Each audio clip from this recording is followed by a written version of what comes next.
Good morning সবাইকে।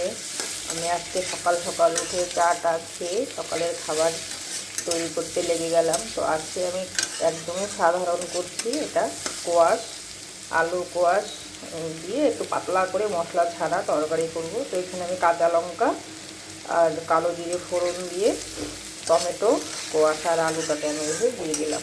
ভালো করে ভেজে আমি তারপরে আমি ঝোল দেবো, জল দিয়ে দেবো।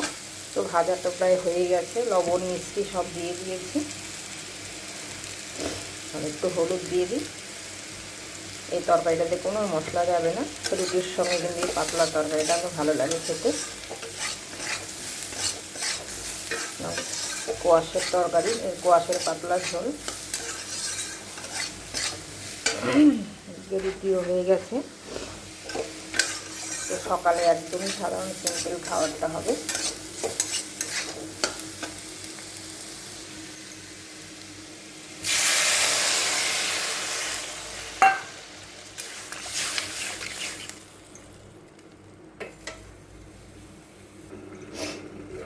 তরকারিটা কিন্তু হয়ে গেছে, কারণ এটা কিন্তু শুকোবে না, এটা পাতলা থাকবে। যেহেতু কালো জিরে আর কাঁচা লঙ্কার পাতলা কোয়াশের তরকারি, তো মশলা দিইনি, এটা পাতলাই থাকবে। এই তরকারিটা কিন্তু যারা না খেয়ে থাকো একবার খেয়ে দেখবে করে, একদম মানে এত ভালো লাগে রুটির সঙ্গে খেতে।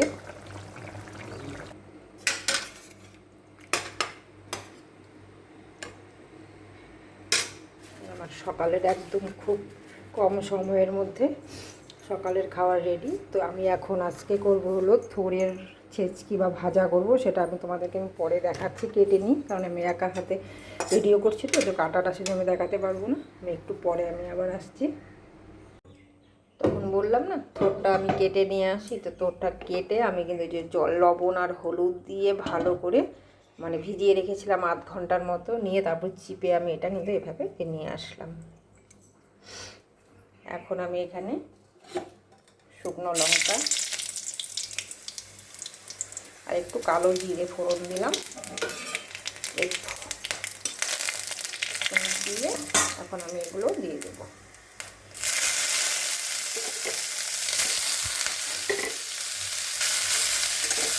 আর অল্প জলও দিয়ে দেবো, পুরো জলটা তো আমি চিপে নিয়ে নিলাম, তো সবচেয়ে বেরিয়েই গেল। তো একটু জল দিয়ে দিই, দিয়ে এটাকে আমি এখন ভেজে নিয়ে তারপর পরে ভালো ভালো একদম ভাজা ভাজা ভাজা ভাজা করে নেব। এই থোড়ের রেসিপি কিন্তু আমার আরও অনেক রকম ইউটিউব চ্যানেলে আছে। চাল দিয়ে, মানে গোবিন্দভোগ চাল দিয়ে থোড়ের ঘন্ট, আরও অনেক রকমের রেসিপি কিন্তু আমার ইউটিউব চ্যানেলে আছে। তো আজকে আমি করবো থোড় ভাজা। থোড়টা ভাজা হোক, এরকম করে ভালো করে একদম ভাজা হবে। তারপর দেখো আমি এখানে কী কেটে নিয়েছি, সব রকমের সবজি। একদম ঘ্যাট করবো আমি আজকে, নিরামিষ ঘ্যাট। একদম এখানে কোয়াশ, আলু, মিষ্টি কুমড়ো, কাঁচা কলা, বরবটি, মূলো, তারপরে এখানে আছে থোড়, ডাঁটা, সব রকম সবজি দিয়ে আমি ঘ্যাট করব। বাঁধাকপিটা আলাদা কেটে রেখেছি, কারণ বাঁধাকপিটা আমি একসঙ্গে দেবো না, এটা একটু আমি লবণ জল দিয়ে ভাপ দিয়ে আমি এটা তারপর আমি দেবো।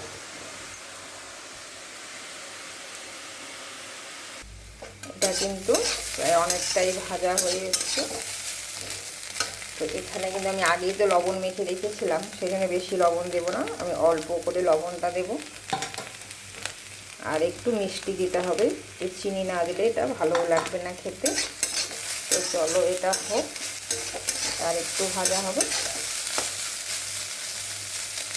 আর এখানে আমি নিরামিষ সবজি ঘ্যাট সবজিটা বসাবো। এখানে অল্প করে আগে তেল দিলাম, শুকনো লঙ্কা, তেজপাতা, একটু আদা থেতো করে দিলাম, কারণ এখানে কিন্তু আমি আদা বাটাটা দেবো না, থেতো করে অল্প আমি আদা দিয়েছি।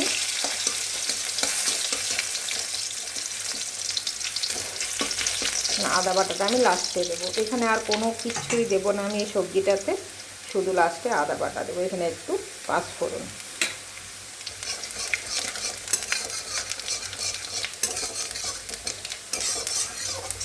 তেলটা থেকে খুব সুন্দর গন্ধটা বেরোলে তারপর আমি সব সবজিগুলো দিয়ে দেবো।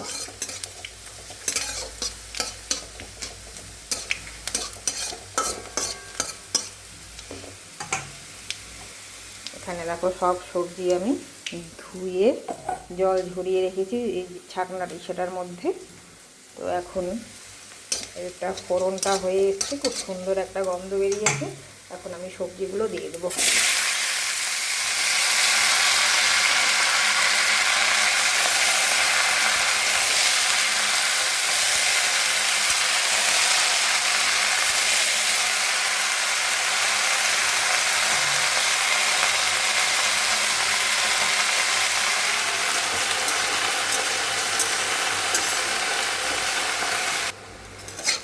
ভাজতে ভাজতে দেখো কতটুকু হয়ে গেছে, এটা কিন্তু প্রায় একদম হয়েই গেছে। এখানে আমি অল্প নারকেল কোড়া দিয়ে দেবো।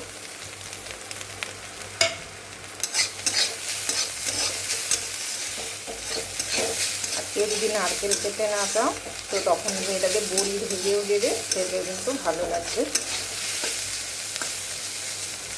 আমি নারকেল কোড়াটা দিলাম, এটা একটু অন্যরকম টেস্ট হবে, তাই এটাকে আর একটুখানি জাস্ট ভেজে আমি এটা নামিয়ে নেব।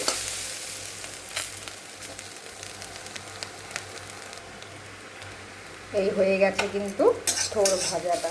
এটা কিন্তু মানে একটু অন্যরকম, খেতে কিন্তু ভীষণ ভালো লাগবে।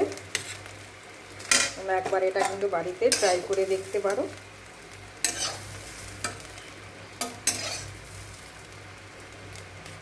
এটা আজকে আমি এই রেসিপিটা দেখালাম। আর থোড়ের অনেক রকম রেসিপি কিন্তু আমার ইউটিউব চ্যানেলে আছে, ইউটিউব চ্যানেল বেঙ্গলি ফুডস রাখি চ্যানেলে। তো তোমরা কিন্তু চাইলে ওগুলো দেখে নিতে পারো, খুব ভালো ভালো থোড়ের রেসিপি আছে। তো আমি আর ভিডিওটা এখানে টানলাম না, আমি এখানেই শেষ করছি।